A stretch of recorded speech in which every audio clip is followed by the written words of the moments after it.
আসসালামু আলাইকুম ভাই বোনেরা, আপনারা ভালো আছেন? আমি তো ভালো আছি আলহামদুলিল্লাহ। আজকে আমি দুটা কারি রাঁধবো, কুকিং করব।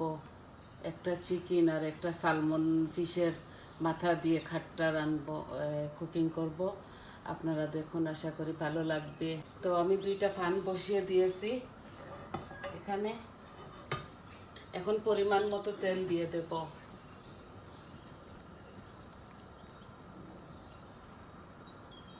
আমি চিকেনটার মধ্যে একটু বেশি তেল দিতেছি, কারণ চিকেনের মধ্যে তেল একটু বেশি লাগে।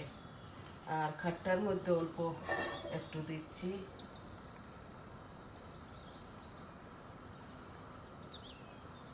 এক চামচের মতো খাট্টার মধ্যে দিচ্ছি, বড় চামচে 1 চামচ। আর চিকেনের মধ্যে 1.5 চামচের মতো দিয়েছি। দারচিনি, এলাচি, তেজপাতা সব কিছু দিয়ে দিচ্ছি চিকেনের মধ্যে। আর খাট্টার মধ্যে হাফ রসুন কেটে রেখে দিচ্ছি। আমি আজকে সালমন ফিশের মাথা দিয়ে খাট্টা রান্না করব। আমি এখন পেঁয়াজটা দিয়ে দিচ্ছি খাট্টার মধ্যে।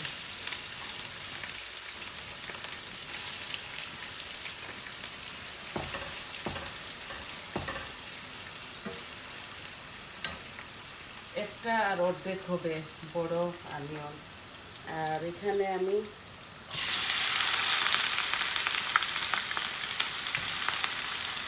দুটো পেঁয়াজ দিয়ে দিলাম, মিডিয়াম সাইজের। রসুনটা লাল হয়ে গিয়েছিল খাট্টার মধ্যে।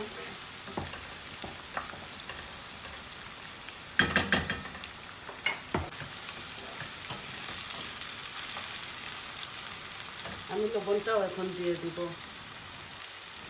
দুটোটার মধ্যে। এই যে 1 চামচ আর আধা চামচ দিব ওটার মধ্যে।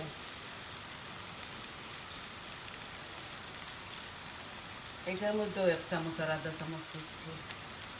1 চামচ ভরে হলুদ দিচ্ছি, একটু বড় চামচ দিয়ে দিচ্ছি, কারণ আমার চামচটা অনেকটা ছোট। হলুদটা দিয়ে দিলে পেঁয়াজটা জলদি লাল হয়ে যাবে।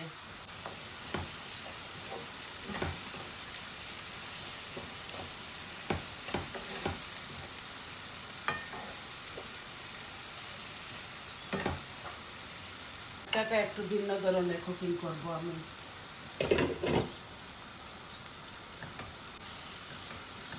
আর চিকেনটাও আমি দারচিনি, এলাচি, তেজপাতা, একটা স্টারও দিয়েছি চিকেনের মধ্যে।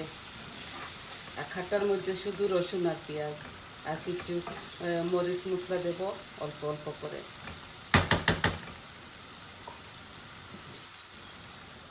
এই যে খাট্টা পেঁয়াজটা লাল হয়ে যাচ্ছে,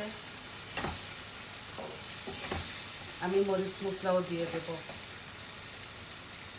হাফ ব্রাউন হয়ে গেছে আমার চিকেনের আলুটাও, হাফ ব্রাউন হয়ে যাচ্ছে।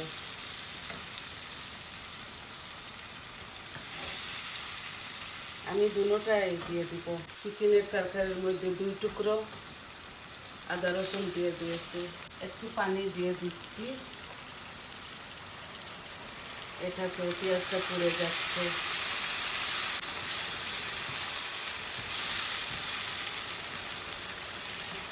আমি ফ্রোজেন করে আদা রসুন দিয়েছি, এগুলো আমার হাতের বানানো। খাট্টার মধ্যে 1 চামচ ভর্তি করে মরিচ দিলাম, আর ধনিয়া দিব টেবিল স্পুনে 1 চামচ, কারণ আমার ফিশ অনেকটা। আর কিছু দেবো না, হলদি, মরিচ আর ধনিয়া। আর এখানে দিচ্ছি মরিচ, কারি পাউডার আর জিরা দিচ্ছি ভরে 1 চামচ, আর ধনেও দিচ্ছি। আমি আজকে টেবিল স্পুন দিয়ে দিতেছি। এই যে আমি আন্দাজ করে দিয়ে দিয়েছি, ভর্তি করে 1 চামচ হবে, 1 চামচ থেকে বেশি হবে মরিচ, ধনিয়া জিরা, কারি পাউডার এগুলো।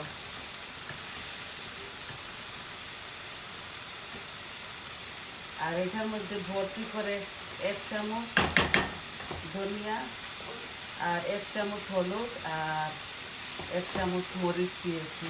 এটার মধ্যে আমি আদা রসুন দেবো না, মাছের মধ্যে, খাট্টার মধ্যে। আমি অল্প একটু বিনস দিতেছি চিকেনের মধ্যে।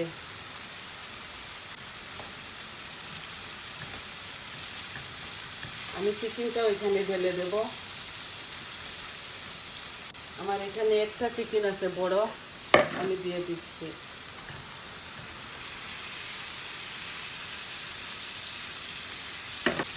আমি একটু ছোটো ছোটো করেই কেটে নিয়েছি। আজকে বিনস দিয়ে টমেটো দিয়ে চিকেনটা আমি কুকিং করব।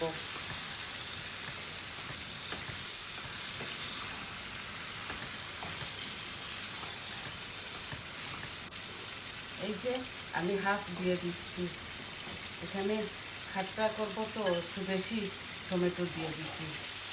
এখানে 1 কেজির মতো হবে টমেটো। বাকিগুলো আমি চিকেনে দিয়ে দেব। একটু পানি দিয়ে দিচ্ছি।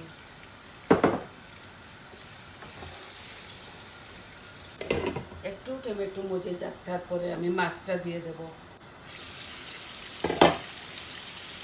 আমি একটু পিউরি দিচ্ছি টমেটো আমি চিকেনের মধ্যে, কালার হবে, মজাও হবে। আমি সব সময় আপনাদেরকে জলদি জলদি করে কুকিং করে দেখিয়ে দিই, যাতে আপনারা বোর না হন। আমি সব কিছু কেটে কুটে রেখে দিই প্রথমে।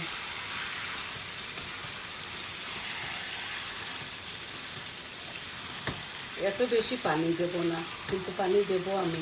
একটু ছোটো ছোটো করে কেটেছি।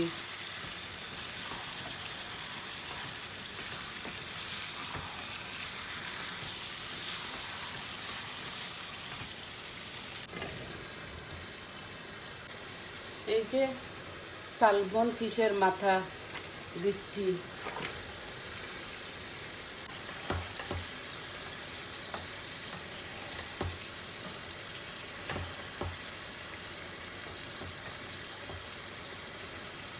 আমি লেবুর রস দিব পরে, একটু খাট্টা হবার জন্য।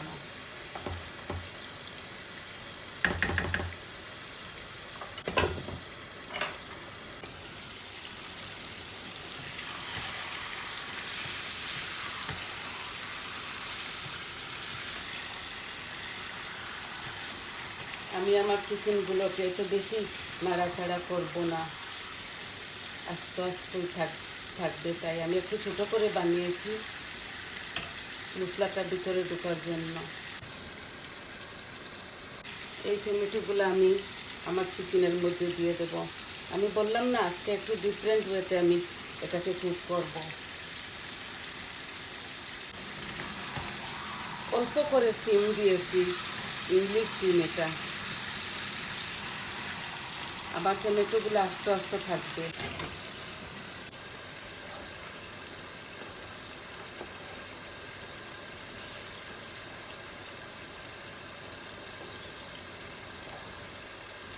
এভাবে একদিন রান্ধিয়ে আপনি খেয়ে দেখবেন আপনারা। এই দেখুন, আমি লেবুর রসটা দিয়ে দিচ্ছি খাট্টা হবার জন্য।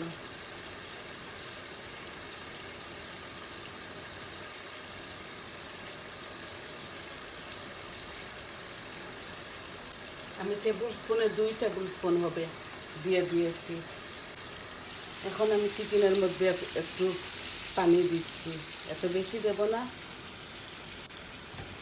এই যে মাখা মাখা করে রেঁধে ফেলব। এগুলা তো হার্ড চিকেন না, তাই বেশি পানি টানে না। আমার ফিশের মধ্যেও আমি ঝোল দিয়ে দিচ্ছি।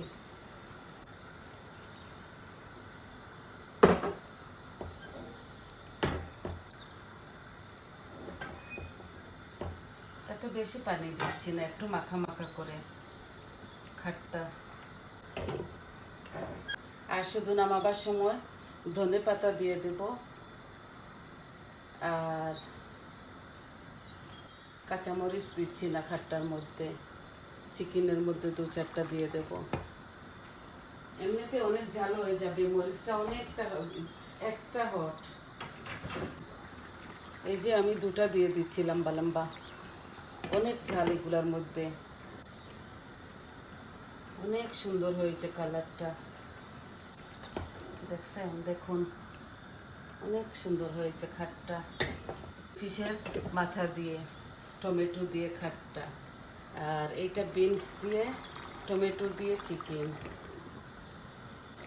আশা করি আপনাদের ভালো লাগবে, আর যদি ভালো লাগে তাহলে আমার চ্যানেলটাকে সাবস্ক্রাইব করবেন, লাইক দিবেন, শেয়ার করবেন, আর আপনারা মতামত বলবেন কী রকম আমি কুকিংটা করলাম। আর আমার যদি কোনো ভুল ত্রুটি হয় আমাকে ক্ষমার সুন্দর দৃষ্টিতে দেখবেন, আর বলবেন। আমি ফাইনাল লুকটা আপনাদেরকে দেখিয়ে দেব। আমি শর্টকাট করেই আপনাদেরকে কুকিংগুলো দেখিয়ে দেই। আর সবাই ভালো থাকুন, সুস্থ থাকুন। আমি ফাইনাল লুকটা দেখিয়ে দেব, আর দোয়া করবেন আমাদের জন্য। রমজান মাস আসতেছে, সবাই ভালো থাকুন, সুস্থ থাকুন, আমাদের জন্য দোয়া করবেন। আপনাদের জন্য দোয়া রইল। আসসালামু আলাইকুম, আল্লাহ হাফেজ।